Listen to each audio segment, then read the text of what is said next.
Design Company podcast, episode 23, and today we're discussing giving. So, Brother Mo, introduce us. What is this topic all about? Yeah, so looking forward to today's conversation. I've been confronted to the topic of giving a number of times, and so I thought today would just be a really interesting thing to deconstruct the idea of giving through Design Company. Look at what is giving, what are the reasons that we give, how can we give in a better way, and ultimately how can that contribute to a more, prosperous society and collective. So, what is giving then and its purpose? Excellent. Well, I think we'd start with the purpose of giving, right? So the thing is, there's so many motivations for giving. And actually, one thing I want to have a look at today, we tend to separate giving in the sense of giving within a transaction. So you give and you take something, and sort of disinterested charitable giving. And so my point today is just to say, well, that all giving is a form of giving, and that we are always receiving as well. So people very often think of giving just as like, well, I'm giving something, I'm not getting anything in return. And so kind of one of the things I want to look at today is that actually, when you do give, you do get back in various many operational and more philosophical ways. So it's an interesting topic in the sense of that recently I discussed with a person very dear to me, the idea of giving and receiving love. It's a little bit more spiritual kind of context, but still nevertheless an energetic exchange. The idea here that love is energy, a form of energy. So if I'm giving somebody a hug, I'm both giving love and taking love, because it's a reciprocal activity of, by hugging somebody, I'm giving them my energy and inevitably receiving their energy. But they can interpret it as I'm taking their energy, right? So this is kind of recent conversation I had with someone, and so is this what you're talking about? Exactly. So I really like that idea, actually. And like, obviously, you can't have any giving without the people, right?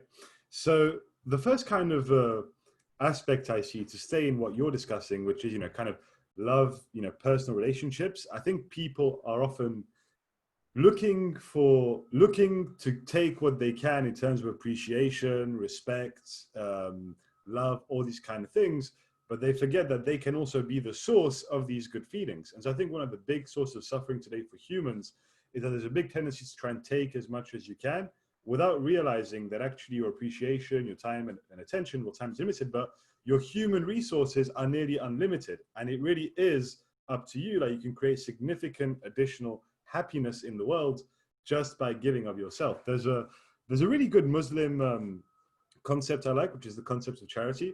And what's really cool in the Islamic concept of charity is that it's not just about giving money to poor kids. It's like, making coffee for your wife is a charity. Giving a smile to a person in the street is a charity.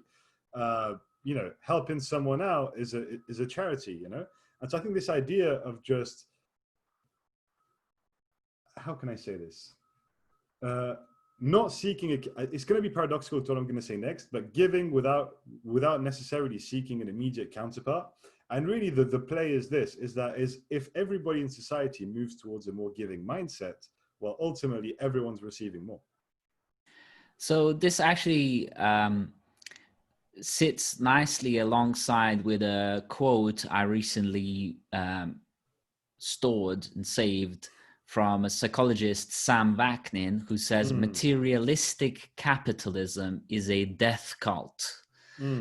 So what you mentioned there as giving, in terms of making a coffee for someone or saying a nice word or all these kind of things, which we in capitalist society see perhaps and deem as fluffy, small things that don't matter. They're actually the flavor of life. Exactly. They're the living part of healthy economic system that is not a death cult, but is more like a life project, so to speak, because we don't want to create life cult either.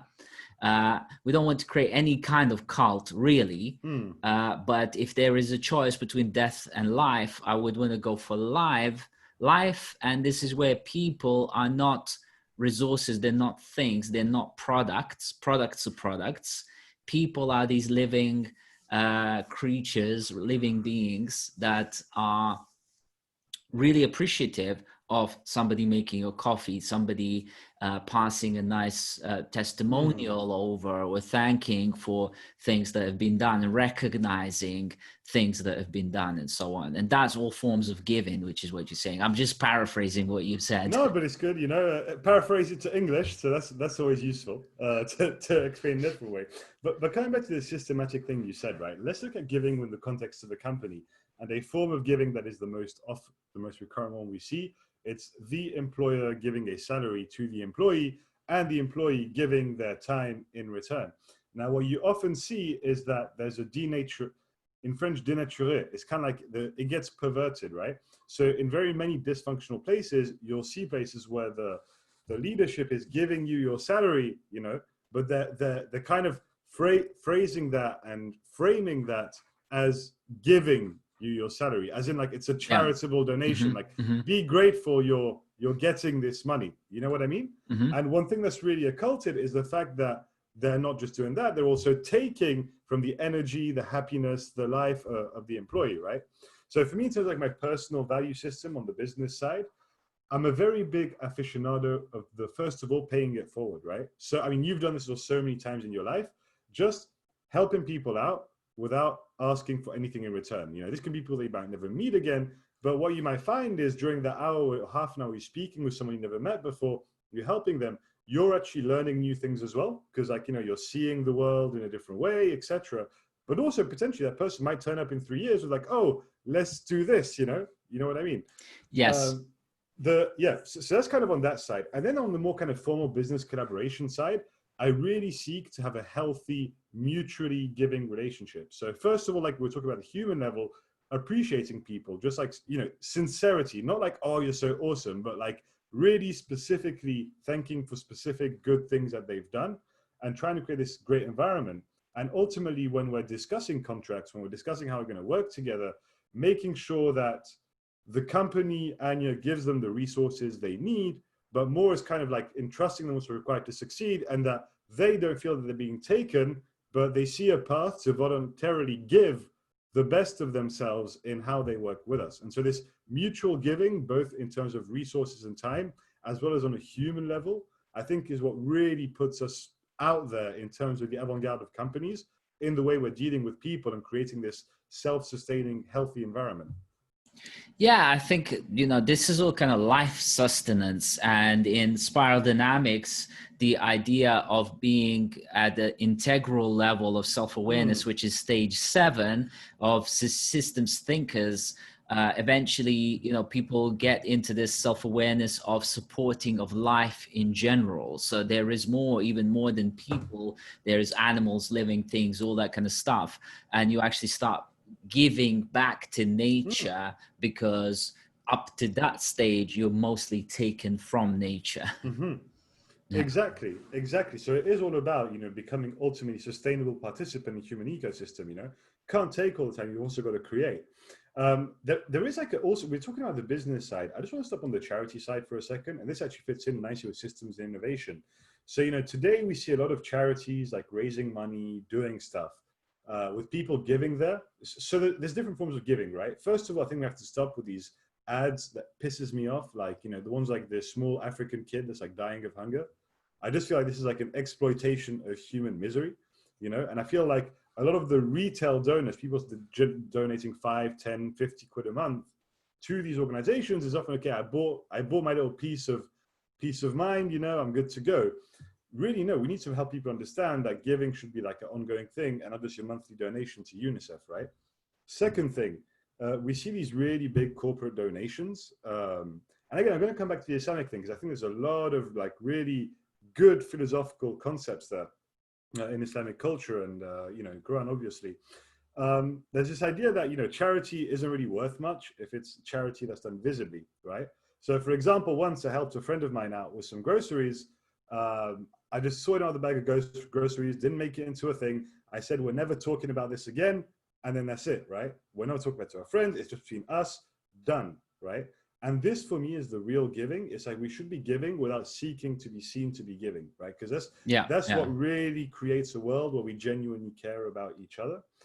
And so, in terms of the giving as well, I just think this is more like sustainability. So, kind of starting to go a bit off topic, but just in terms of how we run charities, I think we also need to start moving towards self-sustaining charities. You know, so yes, having recurring donor revenue, etc., but really encouraging charities to say it's totally fine for us to make a profit.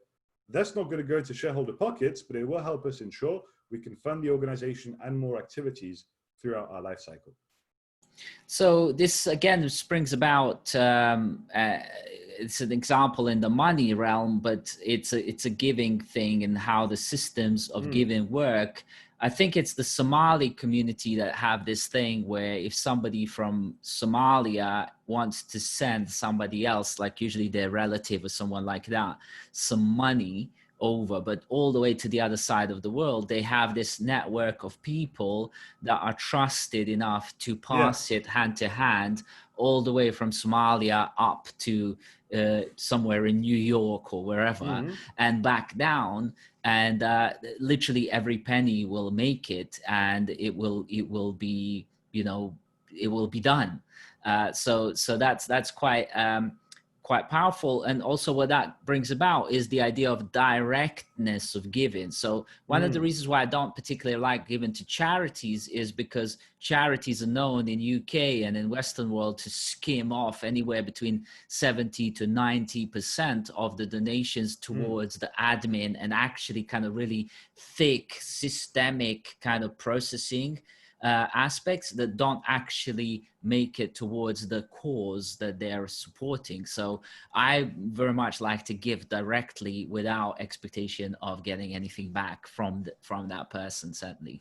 Yeah, this is actually something we're planning with Anya at some point in the future, is to set up a foundation that will be 100% automated with full transparency on the allocation of funds and the involvement in people. So really making sure that money's collected effectively and it goes to where it needs to go without all these kind of, as you said, middle layers skimming off, right? So just to come back to like the design company areas, products being the next one. If I had to like talk about giving as a product, I would say it's an experience, both for the person giving and for the receiver, right? So in terms of giving as an actual action, just an immediate thing, I think it needs to be a habitualized daily experience, you know? Literally like, how can, like every day ask yourself, how can I give something to someone without it costing me anything, you know? Like, I mean, I'll give a stupid example, right? Other day, we went on holiday south of France with a friend of mine. We had a booking there. We were arriving there at like 5 p.m. Called the guy, like, you know, actually we'll be there around 9.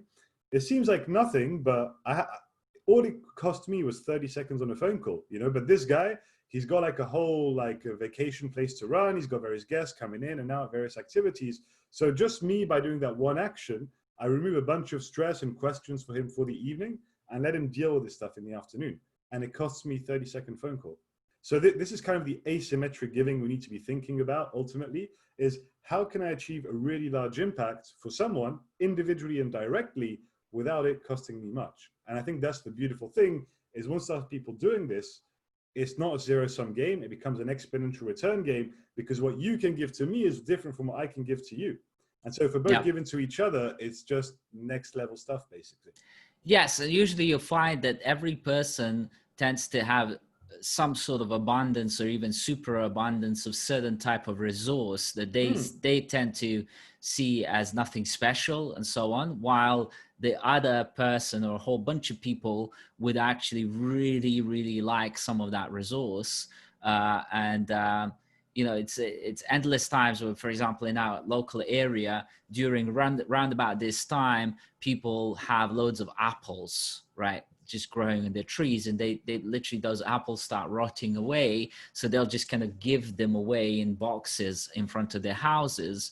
And because they don't really know what to do with them, or they can't be bothered to turn that into some sort of apple jam or juice or whatever, apple pie. So, you know, in the past, I've even recommended to one of my nieces, you know, who was kind of at the time jobless and wondering what to do. And I said, like, do you know how to make apple jam? She was like, yeah.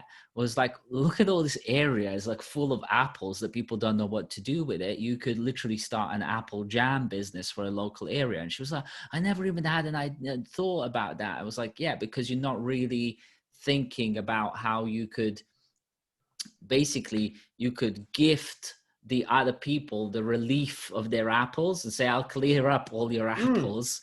And in that process, you could actually make a whole business out of it. And, you know, maybe even be featured in a local newspaper because there's now Worcester Park local apple jam and stuff. You know, so it just becomes like that. Yeah, exactly. But it's exactly, you expressed it very well. People don't realize they have a superabundance of resources inside themselves, right? So, for example, we're talking about sharing ideas. People sometimes can be like, oh, it's quite secretive. I don't want to talk about it. But actually, if we just had a conversation and exchange information, we both gained information and the ideas multiplied and we gave each other a bit of time and effort, right? So this is the whole idea of giving for me. It's like giving when it's done right, whether in a charity or a business or personal context, it creates something new that wasn't there before. It's not like transferring A to B. It's really like A plus B equals C. And that's the beauty of giving for me. Yeah, and it's something, and I know maybe I'm sort of stepping potentially outside of the realm of the topic, but a certain capitalist guy, you know, that was at the time a mentor of mine, said to me that, you know, he gave a very trivial example, but this example does resonate. That he said when he first started his career, he was selling oranges, right? Mm-hmm. But he wasn't. He didn't have any money, and he didn't have any oranges. Okay, so what he would do is he would find a buyer for oranges. Okay, and he would pre-sell the oranges at a certain price. And then he would go and find a seller for oranges and find the arbitrage in between, right? And so without having anything on either end, he would actually create value, yeah, by creating essentially that promissory contract between, yeah. But at the Essentially, he same gave time, people what they wanted. he was given one side the thing they wanted and the other side they wanted, because the orange seller was always looking for buyers and the buyer was always looking for a kind of more convenient way to get oranges. Yeah. Right. And what he ended up saying, it said that he would make up something like 100% markup on that, because he would be able to, in a sense, like pre-sell oranges, say to the seller, if I was able to pre-sell 20 kilos of your oranges, right, would you give me a lower price? And the guy was like, if I can just get rid of them all in one go, great. Yeah. And to the buyer, he would say, well, if I bring them to you, you know, will you give me this kind of price? So it actually arbitrage up on the buyer side and arbitrage down on the seller side without actually having anything at hand to start off with, but being the sort of the capitalist in the middle that has, you know, on the both ends. And yeah. In a way, it's a good realization, actually, because what you just said bounces off nicely what I said about giving ultimately being an asymmetric item. I think this is the thing we realize the most today, you know? Like, let's say we're both smokers, right? We both have like a pack of cigarettes. Okay, if you give me a cigarette, okay, it's cool, you gave it to me, but like the giving wasn't like so much. Appreciated, you know what I mean? But like, if like I'm in the desert and it's like, oh, I'm gonna die, and then you show with a bottle of water, I'm like, yeah, that's really awesome. Thank you for completely changing my reality. Even for you, it's just like a bottle of water, right? Yeah, And it's so, a timeliness and relevance. And actually, this ties in nicely into growth. Going back to also love and giving hugs and stuff. You know, there is a girl who made herself like famous on YouTube by standing in the middle of New York Square and giving free hugs to people. And actually, even that was kind of quite deemed as quite sort of oppressive in some sense, because, you know, who is she to give hugs and so on? And like, why would we trust her to give her a free hug? But tying back to love, there is this idea of 5 love languages that, you know, and love is really a sort of undefinable nebulous term that can be, substituted for lots of other different things. I mean, I would actually like to just bounce on that. For me, my kind of operational view of love, which is not very romantic, but my operational view of love is it's not like some kind of like big master thing, like, oh my God, it really is just a succession of attention to detail and like repeated daily actions. Because for me, like love is not a feeling, it's something that you consciously build with someone. Yeah, so there's a kind of different types of love as well, like love that you have towards a friend, or love you have for your wife or your sister or mother or child. There's different types of love, or what's known as agape, which is like you have sort of inherent love for just about everything in the world or in universe, universal love. But the five love languages is the idea that some people appreciate different types of love expression or gift, right, in different modes. So some people appreciate physical things, okay? Some people appreciate verbal language. Some people appreciate actions and so on. So and these are different types of love language. So for example, if you are of a type that appreciates verbal gifts, okay, and I give you a coffee mug, you'll be like, even though that coffee mug might be gold plated, one-off, special, blah, blah, blah, you would actually appreciate a lot more if I just told you that you're an amazing guy, I really appreciate working with you, blah, blah, blah. Maybe even pen that in a handwritten letter, right? Cool. You'd appreciate that a lot more, even though the handwritten penned letter has virtually zero technical value, but it has that spiritual and emotional value. And I think what you just said is actually a very powerful way for us to close off this podcast, because this idea of five love languages, right? Different people appreciate different things. So in our asymmetric quest for really good giving that arbitrages differences, we shouldn't just be thinking, what can I offer? We should be really thinking, what does this person want? And so really the most powerful forms of giving are when you deploy something that's really you can provide to someone, in a way, to someone who'd be really receptive to that. So for example, if you've got like a homeless person in the street that you're helping, maybe they don't actually care about like having a mobile phone. Maybe they'd like to have some nice lunch there. Yeah, and I mean, I've even, not to end it on a sort of negative note, but I've had circumstances where I've given a homeless person a sandwich in the street and thinking, that I was helping. And just as I went past the guy, he would chuck the sandwich away and swear at me and say, "I don't eat eggs," right? And so that was like a lesson learned very early on for me to actually understand that even though I might be thinking that I'm helping, often the time that help, however well-intentioned, may actually be received as the opposite of that help. And so there is actually whole kind of science to this.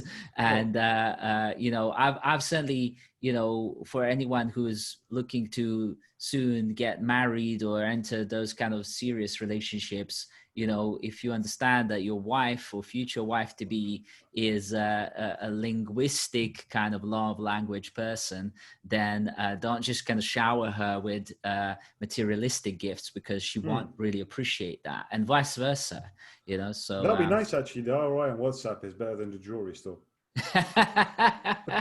But the thing there is a very inherent actually sort of even calculation to that, because if you are sending a lots of text messages to a person that you love, you're giving away life energy and time, which is much more valuable than just saying like, "Hey, can I just buy you a ring or whatever every couple of months and we don't chat because I'm building my software and I'm building my empire and so on." But they're like, no, I want your life energy, right? So there is a kind of thing there, and it's all kind of balanced somewhat in the universe one way or another. So I think this is very, very cool topic to really discuss. And for anyone who's listening to this, if you want to gift something of real value to your company, then make sure to reach out to us and get the gift of Anya and Design Company Software. Couldn't have said it better myself. Looking forward to the next one then. Thank you very much, my brother. Cheers. See you soon.